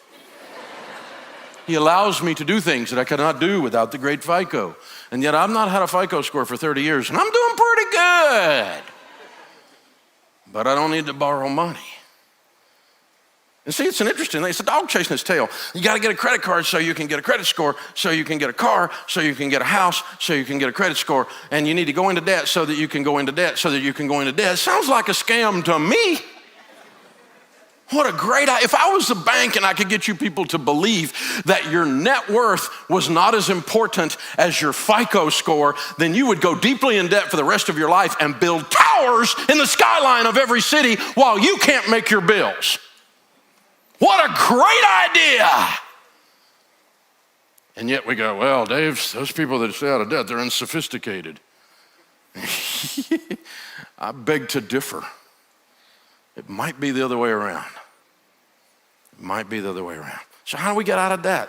Well, there's some things we've discovered that'll get you out of debt. Let me tell you another one that's just really insightful. The first thing that'll get you out of debt is quit borrowing more. If you just stop borrowing and pay your payments, eventually you'll get out. 42.4 years on credit cards. Sallie Mae will be 31 years. Your mortgage will be 30 or 15, depending on which one you took. And your car payment will run out, but you'll probably go get you another one of those because you just love it. So if you'll just quit borrowing money, eventually you will wander out. But it's a big step. You got to say, that's it. As for me and my house, we're done. We're done. No. It's a neat word. It'll set you free. I'm going to live like no one else so that later I can live and give like no one else. I'm going to pay the price to win, and then when I win, people are going to say, you're so lucky, and I'm going to say, luck had nothing to do with it, darling. We were kicking butt and taking names. That's how we got here. Well, you're lucky. Lucky's butt. There ain't any luck on this at all. You need to quit borrowing more money. Second thing is you need to save money. Chris talked about this. You need to build your emergency fund. The first step we teach you in Ramsey Plus in Financial Peace University is baby step one. Get you a $1,000 starter emergency fund. Then you work your way out of that debt. As soon as the debt's gone, everything but the house, the debt snowball, we'll talk about that in a few minutes. Then you're going to go to baby step 3 and you're going to have a fully funded emergency fund of 3 to 6 months of expenses. You'd be in a different place in 2020 if you had a big old emergency fund. You wouldn't have gone into debt. So, oh, wow, we were in a pinch. Lost my job, had to use credit cards to live on. Well, how you got $30,000 in credit card debt in 4 months? What did you make a month? We made $2,000 a month. Well, 4 months of that will be $8,000. So you got $30,000 in credit card debt. So you didn't go into debt because you lost your job. You went into debt because you went cray-cray. The next thing you need to do is sell something. Sell so much stuff the kids think they're next. Name the dog eBay. Put the cat on Craigslist. Come here, Rover. I mean, just start moving some stuff. It's just stuff. You can get some more stuff. It's stuff. People act like they married their car. It's an emotional event to sell a stupid car. There's a car everywhere. It's a car. I love cars. I'm a boy. I like things with motors and loud mufflers, and I'm a redneck. I really like big mufflers on my truck, you know. But man, it's just a car. It's just a car. Get you another one. Don't let it own your future. Sell it. I don't know what you got to sell. You can decide all that when you get into the details. But sell something. Take a part-time job or pick up a bunch of overtime. My grandmother used to say there's a great place to go when you're broke, to work.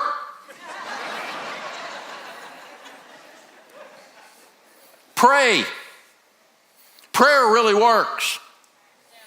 I already discounted and already put the caveat out there that I'm well aware everybody's not watching this is not necessarily a Christian like me. I'm not mad at you about that. It's okay. I get it. I understand. But I got to tell you, whether you believe it or not, your Heavenly Father is absolutely crazy about you. He thinks you're amazing. Well, Dave, I hadn't talked to him in years. I couldn't talk to him. I mean, you don't know about all the dumb stuff I've done. Honey, let me just tell you, you get enough kids, you're gonna get a stupid one. Now think about it. Don't you know your Heavenly Father's got some stupid children? How many of you at one time or another like me have been one of his stupid children, right? So I mean, sometimes, he's just up there laughing with Gabriel. He's like, look at that, that's funny now, I'm just saying. It's gonna leave a mark, it's gonna leave a mark. Yeah, he's not gonna forget that one. When we're made in his image, we laugh, so you know he's laughing a lot. He's not mad at you, honey. If you messed up and done some stuff you shouldn't have done, well, welcome to the human race. He's not mad at you, he just misses you. Phone home, E.T. Check in. Prayer really works. So, then we're going to use the debt snowball. We're going to list our debts, smallest to largest. We're going to pay minimum payments on everything but the little one, and we're going to attack the little one with a vengeance. I want my life back. You people have had it long enough. I want my income, my most powerful wealth building tool, back in my control. We're going to change this family tree. It stops here. Somebody in the Vanderbilt line had to be old man Vanderbilt. Somebody in the Morgan line had to be old man Morgan. Somebody in the rich family of your dreams line had to be the first one that said, enough. Why not you? Draw a line in the sand. Enough.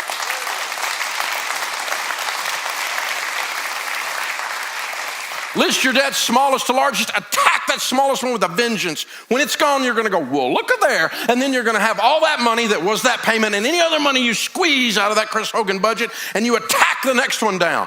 And you're selling stuff, and you get a bonus, and you get a little small inheritance, you hit it. Boom, it's gone. When those two are gone, you take the payment from that one, you go to the third one. When those three are gone, you take the payment from those three. That snowball picks up steam, and it goes to another one. When you start, you'll be kind of mildly amused. By the time you get down, then you start really believing this is going to happen, and hope kicks in, and you start to really believe this is not theory. I'm really going to make it. I'm really going to get out. I see the finish line. You know what you're going to do? You're just going to be running, baby. You're going to be going so hard you won't be able to breathe. Nobody will be able to stop you because you're going to believe that you had your future in your control.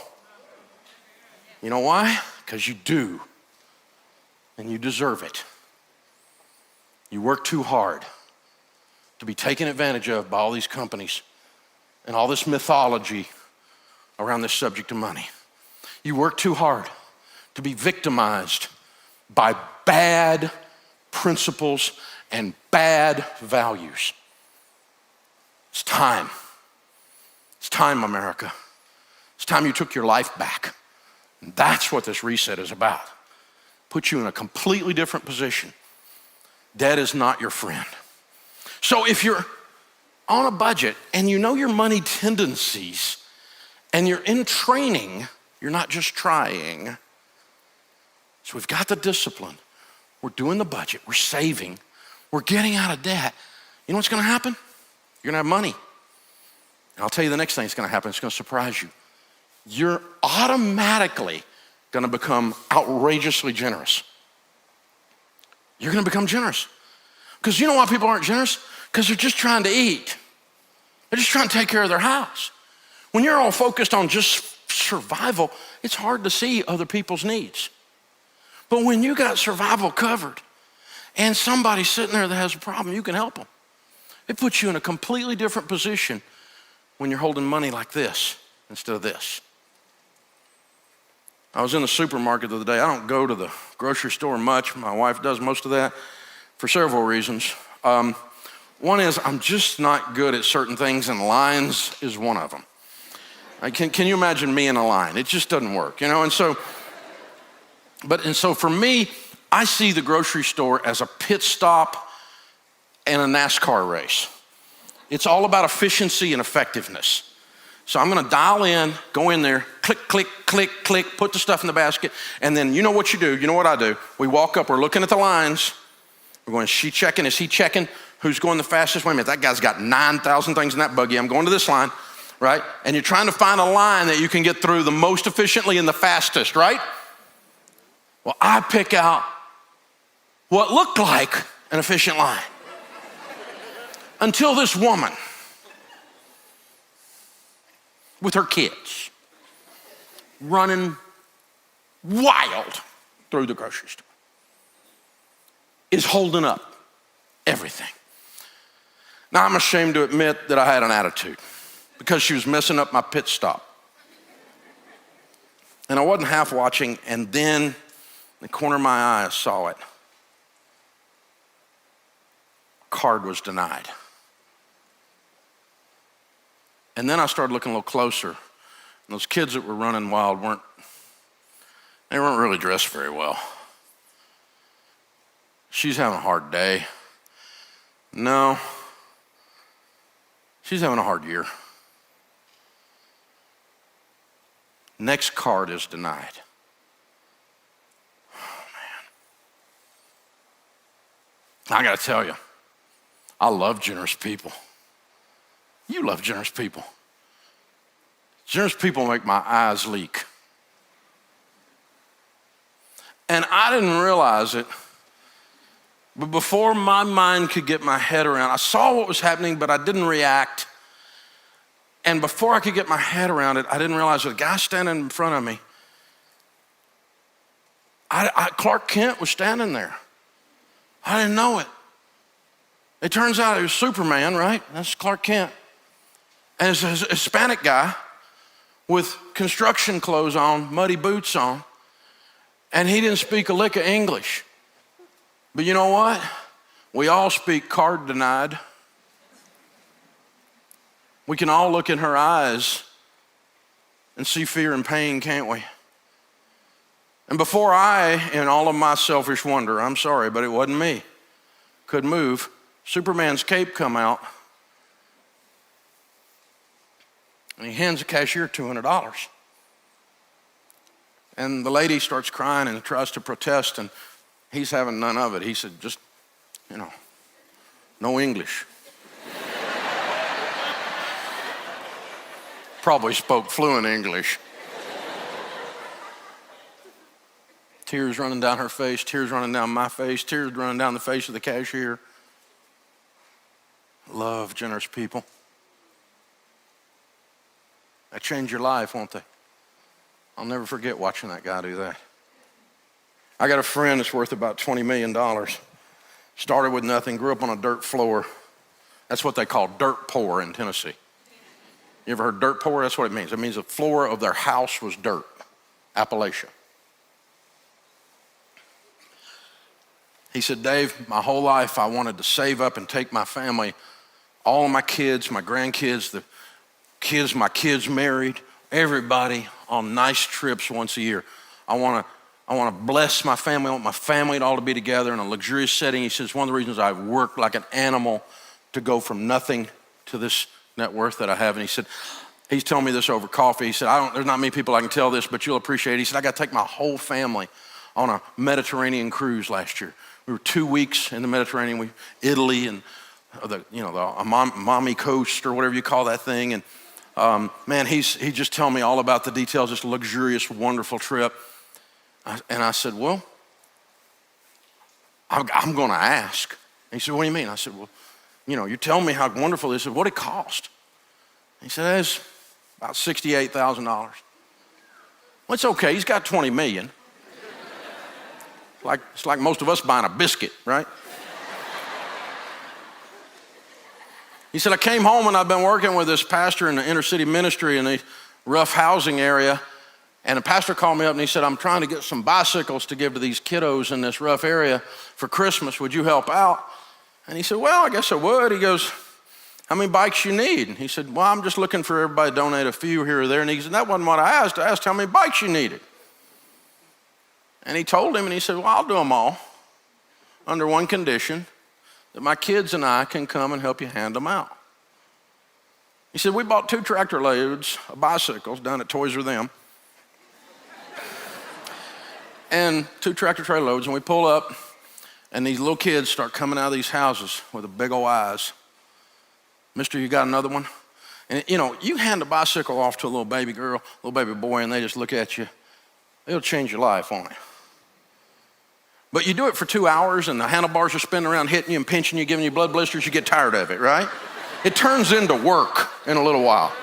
He said, we were there all day handing out bicycles. Kid would come up, you got another one, mister? Yeah, we got another one. He goes, we worked all day long giving out the 2 tractor loads of bicycles. These kids coming up, some of them crying, we were crying. He said, you wanna know how much that cost? I said, yeah. He said, $72,000. Both tickets right around 70 grand. Both times my family, my kids, my grandkids, my in-law kids, all involved. He said, which one do you think they had the most fun at? And we all know the answer, bicycles. He said, but do the cruise too, it was really nice. See, you don't have to do one and not the other to be holy. But generosity is more fun than anything you'll get to do with money ever in your life. Whether it's Superman, he may own the construction company, he may dig ditches, I don't know. I don't speak Spanish, I didn't get to the bottom of the story. But I do know generosity when I see it. I do know people holding Benjamins with an open hand when I see it. And whether it's a simple $200 grocery bill, whether it's paying for the person in line behind you at the drive-thru, or whether it's 2 tractor trailer loads of bicycles, it's just zeros. Have some fun with this. Get control of your money so you get your life back and you start understanding what this whole thing is really about. It's not about the acquisition of stuff. He with the most toys when he dies is dead.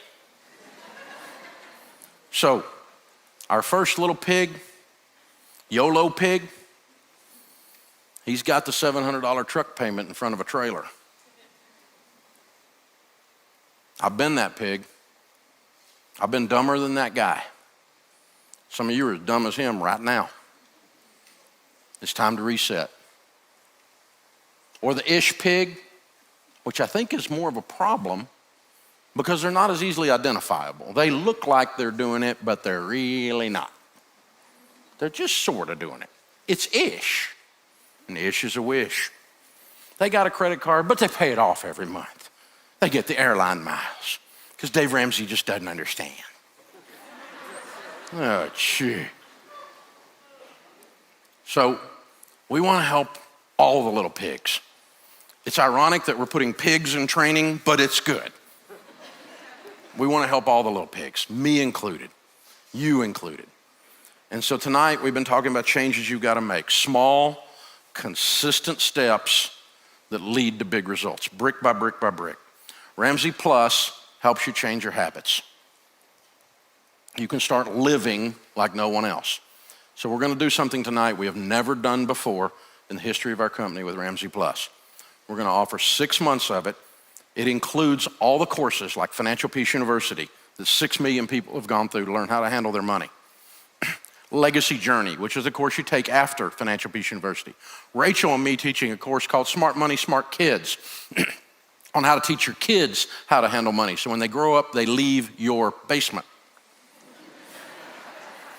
Rachel's just shot a new course off of her new book, Know Yourself, Know Your Money. So if you want the rest of the story of what she was able to do tonight, it'll be in there. Courses on budgeting that Rachel and Hogan have done. Hogan's done stuff on how to get a quick start.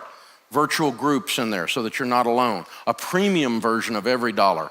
So it hooks on your app, your spouse has it on their app, we're working our plan together. We have a plan and we work the plan. It's not an accident to win. Winning is an intentional act.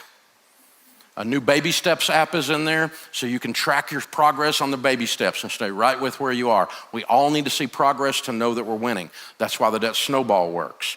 And brand new right now, for the first time tonight, we have the first 90 days that you're in there. We're going to give you guided action steps day by day, week by week. Do this, then do this, then do this. Now here's the thing. This ain't our first ride on this cabbage truck. Okay? 17 million people listen to my radio show every week. I've done this for 30 years. 6 million people have been through Financial Peace University. We know how to teach you how to reset. And we've expanded it and made it even better with these step-by-step 90-day kickoff. Because here's the thing, it's never too early to get a great start. You never regret getting a great start on something. So we want you to get a fast start when you go in there. So on top of that, when you sign up for Ramsey Plus right now for that 6-month deal with all that stuff in there, we're also going to throw in Rachel's new book. We'll ship it to you, called Know Yourself, Know Your Money. And this book, which has sold 8 million copies, called The Total Money Makeover, which will walk you through the baby steps on steroids and show you everything. So all of that together is $150 value. It's $85 tonight.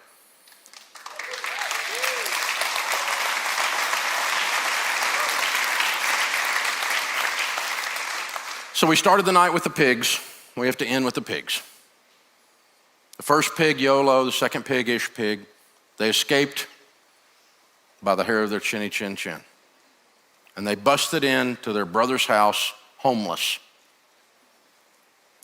And he said, you can stay as long as you start building with bricks. And when you build with bricks, you can move out and you'll stay gone. So they reset their mindset and they said, we're no longer Ish and we're no longer you only live once. We're going to live like no one else so that later we can live like no one else. The Bible says no discipline seems pleasant at the time, but it yields a harvest of righteousness. So slowly, brick by brick, they started to rebuild their houses. And YOLO and Ish began to look and act and talk and walk a lot like their older brother, the third pig. And the rest of the story that has never been told before tonight is that they all live in a massive brick-lined family compound. And Mother Pig says, I changed my family tree. I changed my family tree. I've talked to thousands, hundreds of thousands of people just like you.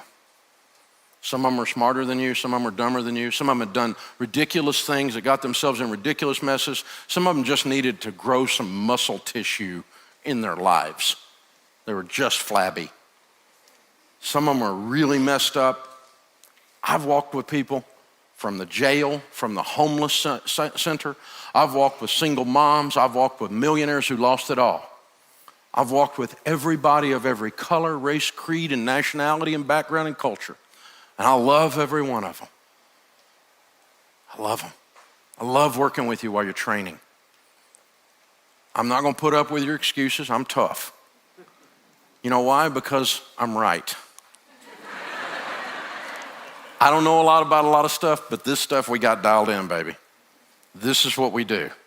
You're looking at a guy who knows why God put him on the planet. I know this stuff. And me and my team, the people that were up here tonight, Ramsey Plus, we can lead you to where you want to go. If you'll put forth the effort, if you'll put your shoulder to the wheel, we will show you how to do it. The easiest possible way is still not going to be easy. The only thing I can promise you is it'll be worth it. You can do this. You can do this. And you deserve it. You deserve to win. You work too hard. You work too hard to be vulnerable when something like the big bad wolf comes around. I don't want you to be vulnerable anymore. I want you to have a brick house. I want you to be the third pig. I want you to be the third pig. Say, be the third pig. Be the third pig. Yell it. Say, be the third pig. Go. Be the third pig. One more time. Be the third pig. I love you guys. Good night.